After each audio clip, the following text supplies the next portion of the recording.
ଆଜିର ଲଞ୍ଚ ତାଳରେ ବହୁତ ସାଧା ସିଧା ରେସିପି ବନିଥିଲା। ସାଧା ସିଧା ରେସିପି ସିନା, କିନ୍ତୁ ଖାଇବାକୁ ବହୁତ ଟେଷ୍ଟି ରେସିପି ହେଇଥିଲା।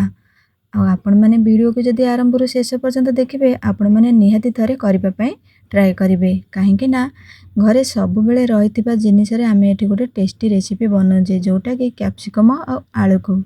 ଯେଉଁମାନେ ତ ବନେଇକି ଖାଇଥିବେ ତାର ମଜା ଜାଣିଥିବେ, ଆଉ ଯେଉଁମାନେ କରିନଥିବେ ନିହାତି ଥରେ କରନ୍ତୁ, ସତରେ ବହୁତ ଟେଷ୍ଟି ଲାଗିବ। ଏଠି କ୍ୟାପ୍ସିକମ୍ ଆଳୁକୁ ମୁଁ ଚୋପା ଛଡ଼େଇ ଦେଇଛି, ଆଉ କ୍ୟାପ୍ସିକମ୍କୁ ମୁଁ ଧୁଆ ଧୋଇ କରି ତାକୁ ପୋଛି ଦେଇଛି ପାଣି ଗୁଡ଼ାକ। ତାକୁ ଆମେ କଟାକଟି କରିବା। ବହୁତ ଦିନ ପରେ ମୁଁ ଏ ରେସିପି ବନାଉଛି। ମୁଁ ମଝିରେ ଥରେ କରିଥିଲି, ବହୁତ ଦିନ ହେଇଗଲାଣି, ସେତେବେଳେ ମୁଁ ଭିଡ଼ିଓ କରୁନଥିଲି। ଘରେ ଏଇଭଳି ଗୋଟେ ରେସିପି କରିଥିଲି, ଘରେ ସମସ୍ତେ ଖାଇକି ଖୁସି ହେଇଗଲେ। ଆଉ ଆଜି ଯେହେତୁ ଏ କ୍ୟାପ୍ସିକମ୍କୁ ଦେଖିଲି, ଭାବିଲି ଆପଣମାନଙ୍କ ପାଖକୁ ରେସିପି କରିକି ସେୟାର କରିବି।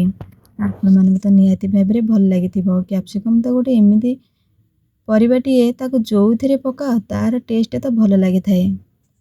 ସବୁ କ୍ୟାପ୍ସିକମ୍କୁ ମୁଁ ତ କଟାକଟି କରିଦେଇ ସାରିଲାଣି। ତାକୁ ଗୋଟେ ପ୍ଲେଟ୍ରେ ଆମେ ସାଇଡ଼୍ରେ ରଖିବା।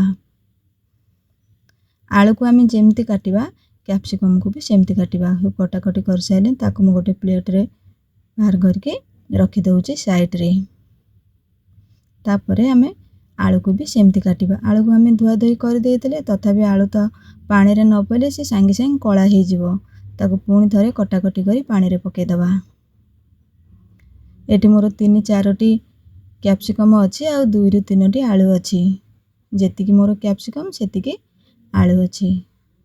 ମସଲାରେ ମୋର ଏଠି 1 ଚାମଚ ମୁଁ ଧଳା ସୋରିଷ ନେଇଯାଇଛି, ଧନିଆ ନେଇଛି, ଜିରା ନେଇଛି, ଅଦା, ରସୁଣ, ପିଆଜ ଏସବୁକୁ ଆମେ ବଟାବଟି କରିଦେବା। ମୁଁ ମୋର ପରିବାକୁ ଦେଖିକି ନେଇଛି, ଆପଣ ଆପଣଙ୍କ ହିସାବରେ କମ୍ ବେଶୀ କରିପାରନ୍ତି। ମୋର ଯେତିକି ପରିବା ଅଛି ସେଇ ହିସାବରେ ମୁଁ ନେଇଛି ମସଲାକୁ। ତେଲ ପକାଇକି ପ୍ରଥମେ କ୍ୟାପ୍ସିକମ୍କୁ ଭାଜିବା। ଯେମିତି କ୍ୟାପ୍ସିକମ୍ର ଗୋଟେ କଞ୍ଚା ବାସ୍ନାଟା ଯେମିତି ପଳେଇବ। ତ ଭଲସେ ମିଡ଼ିୟମ୍ ଆଞ୍ଚରେ ଧୀରେ ଧୀରେ ଆମେ ତାକୁ ଭାଜିବା। ବେଶୀ ଭାଜିବାନି, ନହେଲେ ତରକାରୀରେ ସେ ରହିବନି, ପକଉ ପକଉ ତରକାରୀରେ ଫିଟିଯିବ। କମ୍ ସମୟ ପର୍ଯ୍ୟନ୍ତ ଆମେ ତାକୁ ଭାଜି ତାକୁ ବାହାର କରିଦେବା ସେଇ ପ୍ଲେଟ୍ରେ। ତାପରେ ଆମେ ଆଳୁକୁ ଭାଜିବା। ଏଇଭଳି ରେସିପି ସତରେ ରୁଟି ହେଉ, ପରଟା ହେଉ, ପିଠା ହେଉ କି ଭାତ ହେଉ, ସବୁଥିରେ ଖାଇବାକୁ ମଜା ଆସିଯିବ। ଆଳୁଟା ଆମର ଭାଜି ହେଇଗଲାଣି, ମୁଁ ତାକୁ ବାହାର କରିଦେଉଛି। ଯେହେତୁ ଆମେ ଏକା ସାଙ୍ଗରେ କରିବା, ତାକୁ ମୁଁ ଏକା ସାଙ୍ଗରେ ବାହାର କରିଦେଉଛି, କିନ୍ତୁ ଅଲଗା ଅଲଗା କରିକିରି ମୁଁ ଭାଜିଲି। କାହିଁକିନା କ୍ୟାପ୍ସିକମ୍ଟା ବହୁତ କମ୍ ସମୟ ଲାଗେ, ଆଳୁଟା ବି ଟାଇମ୍ ଲାଗେ ଭାଜିବା ପାଇଁ, ସେଥିପାଇଁ ମୁଁ ଅଲଗା ଅଲଗା ଭାଜିଲି। କଡ଼େଇରେ ମୁଁ ଜିରା ପକାଇ ଦେଇକି, ତେଲ ପକାଇକି ଜିରା ପକାଇଦେଲି। ତାପରେ ମୁଁ ଗୋଟେ ପିଆଜ ପକାଇ ଦେଉଛି। ପିଆଜଟା କିଛି ସମୟ ଭାଜି ସାରିଲା ପରେ ଗୋଟେ ଟମାଟୋକୁ ମୁଁ ଛୋଟ ଛୋଟ କରି କାଟିକି ପକାଇ ଦେଉଛି। ଏଇଠି ମୁଁ ତରକାରୀକୁ ଲକ୍ଷ୍ୟ କରିକିରି ଏକା ସାଙ୍ଗରେ ଲୁଣ ପକାଇ ଦେଉଛି, ଆଉ ଟିକେ ଲଙ୍କାଗୁଣ୍ଡ ଆଉ ହଳଦୀ ଗୁଣ୍ଡ ଆମେ ପକାଇକି ତେଲରେ ଟିକେ ଭାଜିବା, ତରକାରୀର କଲର୍ ଯେମିତି ଭଲ ଲାଗିବ। ତେଲରେ ଲଙ୍କାଗୁଣ୍ଡ ହଳଦୀ ଗୁଣ୍ଡ ଟିକେ ଭାଜିଦେଲେ ତରକାରୀର କଲର୍ ପୁରା ଲାଲ ଲାଲ ପର୍ଯ୍ୟନ୍ତ ବଢ଼ିଆ ଦେଖାଯିବ। ତାପରେ ଆମେ ଯେଉଁ ବାଟିକି ରଖିଥିଲେ ମସଲାଟା এই ସମୟରେ ଆମେ ପକାଇଦେବା। ତାକୁ ଭଲସେ କଷେଇବା। ଆପଣମାନେ ଦେଖୁଛନ୍ତି ନା, ଘରେ ଯେଉଁ ମସଲା ଅଛି, ଏସବୁ ମସଲା ତ ସବୁ ରୋଷେଇ ଘରେ ହିଁ ଆରାମରେ ମିଳିଯିବ। ଆଉ ସବୁବେଳେ ମସଲା ଖୋଜିବାକୁ ହିଁ ପଡ଼ିବନି।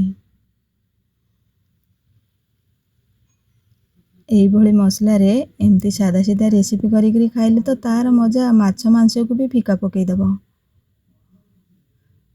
ଭଲସେ କଷି ହେଇଗଲାଣି, ତାକୁ ପରିବାକୁ ପକାଇକି ଆଉ ଟିକେ ମସଲାକୁ କଷେଇଦେବା।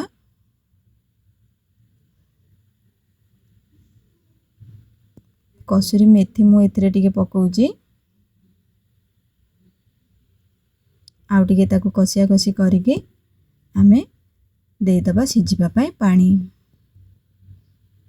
କ୍ୟାପ୍ସିକମ୍ ସିନା ପାଣିଚିଆ ଜିନିଷଟା, କିନ୍ତୁ କମ୍ ସମୟ ଭିତରେ ସେ ସିଝିଯାଏ। ଆଳୁଠାରୁ ସେ କମ୍ ସମୟ ଭିତରେ ସିଝିଯାଏ। ତାକୁ ଦେଖିକି ଧ୍ୟାନ ସହିତ ଭାଜିବେ।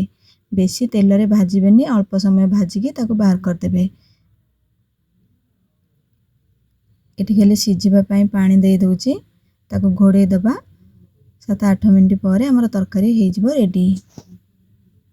ଦେଖନ୍ତୁ ତରକାରୀର କଲର୍ କେଉଁଭଳି ଦେଖାଯାଉଛି, ଲାଗୁଛି ନା ସୁନ୍ଦର? ମନ ହେଉଛି ନା ଆପଣମାନଙ୍କୁ ଦେଖିଲା ପରେ କରିବା ପାଇଁ? निहाती एमती तरकारी करिके बनैकी खातु। लास्ट रे मु टिके गरम मसला पकई देछि, बेसी पकईनी, अल्प टिके जेहेतु हमर सोरिष अछि गरम मसला बेसी पकेले हमर खराब कर दबो तरकारी। अल्प टिके पकईके आमे चलंतु बढ़ा बढ़ी करबा।